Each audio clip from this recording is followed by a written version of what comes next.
B Nagendra ರಾಜೀನಾಮೆ ಕೊಡಲೇಬೇಕು.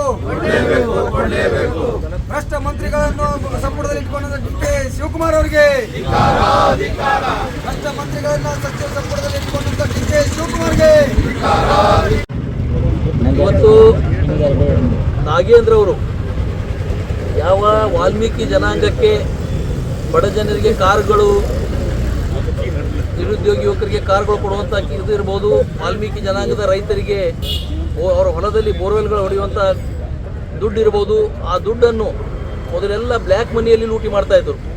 ಆದರೆ ಭಾರತದ ಇತಿಹಾಸದಲ್ಲಿ ಪ್ರಥಮ ಬಾರಿಗೆ ಒಬ್ಬ ಮಂತ್ರಿ ನೇರವಾಗಿ ವೈಟ್ ಮನಿಯನ್ನು ಲೂಟಿ ಮಾಡಿದ್ದು ಯಾರಾದರೂ ಇದ್ದರೆ ನಾಗೇಂದ್ರ ಅವರು. ಹಿಂದೆ 182 ಕೋಟಿ ರೂಪಾಯಿ ಲೂಟಿ ಮಾಡಿದ್ದಾರೆ ಅಂತ ಹೇಳಿ ನಮ್ಮ ವಿರೋಧ ಪಕ್ಷದ ನಾಯಕರು, ನಮ್ಮ ಪಕ್ಷದ ಶಾಸಕರು ಎಲ್ಲ ವಿಧಾನಸಭೆಯಲ್ಲಿ ಹೇಳ್ತಾ ಇದ್ದಾಗ ಅವತ್ತಿನ leader of the floor, on the floor ಸಿದ್ದರಾಮಯ್ಯನವರು ಹೇಳಿದ್ರು, ಇಲ್ಲ ಅಷ್ಟಿಲ್ಲ, 90 ಕೋಟಿ ಮಾತ್ರ ನಾವು ಲೂಟಿ ಮಾಡಿದ್ದೀವಿ, 90 ಕೋಟಿ ಮಾತ್ರ ತೊಗೊಂಡು ಹೋಗಿದ್ದೀವಿ ಅಂತೇಳಿ.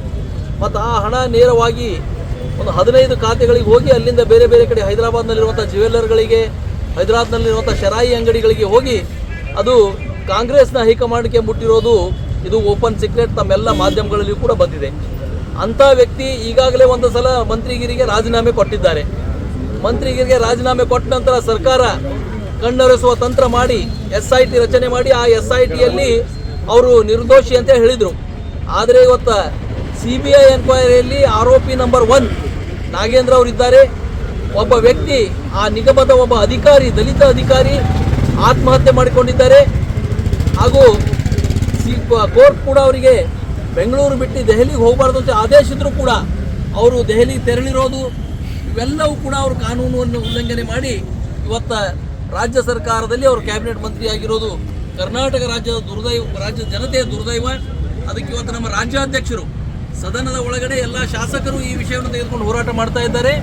ಹೊರಗಡೆ ಇಡೀ ಕರ್ನಾಟಕದ ಎಲ್ಲ ಜಿಲ್ಲಾ ಕೇಂದ್ರಗಳಲ್ಲಿ ನಾವು ಈ ಒಂದು ನಿರಂತರ ಧರಣಿ ಪ್ರತಿ ದಿವಸ ಮುಂಜಾನೆ 10 ಗಂಟೆಯಿಂದ 5 ಗಂಟೆವರೆಗೆ ಎಲ್ಲ ಜಿಲ್ಲಾ ಕೇಂದ್ರಗಳಲ್ಲಿ ನಿನ್ನೆನೇ ಪ್ರಾರಂಭವಾಗಿದ್ದರೂ ಕೂಡ ನಮ್ಮಲ್ಲಿ ಪಂಚಮಿ ಒಂದು ದೊಡ್ಡ ಹಬ್ಬ ಇರೋದರಿಂದ ಇವತ್ತಿನಿಂದ ನಿರಂತರವಾಗಿ ಎಲ್ಲಿವರೆಗೆ ಸೆಷನ್ ನಡೆಯುತ್ತೋ ಅಥವಾ ಎಲ್ಲಿವರೆಗೆ ನಾಗೇಂದ್ರ ರಾಜೀನಾಮೆ ಕೊಡೋದಿಲ್ವೋ ಅಲ್ಲಿವರೆಗೆ ನಾವು ಈ ಒಂದು ನಮ್ಮ ರಾಜ್ಯದ ಕರೆಯ ಮೇರೆಗೆ ಈ ಹೋರಾಟವನ್ನು ಮಾಡ್ತಾ ಇದ್ದೀವಿ. ನಮ್ಮ ರಾಜ್ಯಾಧ್ಯಕ್ಷರು ಎಲ್ಲಿವರೆಗೆ ಹೇಳ್ತಾರೋ ಅಲ್ಲಿವರೆಗೆ ಈ ಧರಣಿ ನಾವು ನಿರಂತರವಾಗಿ ನಡೆಸ್ತೀವಿ. ಅದಕ್ಕೆ ಅನಿರ್ದಿಷ್ಟ ಧರಣಿ.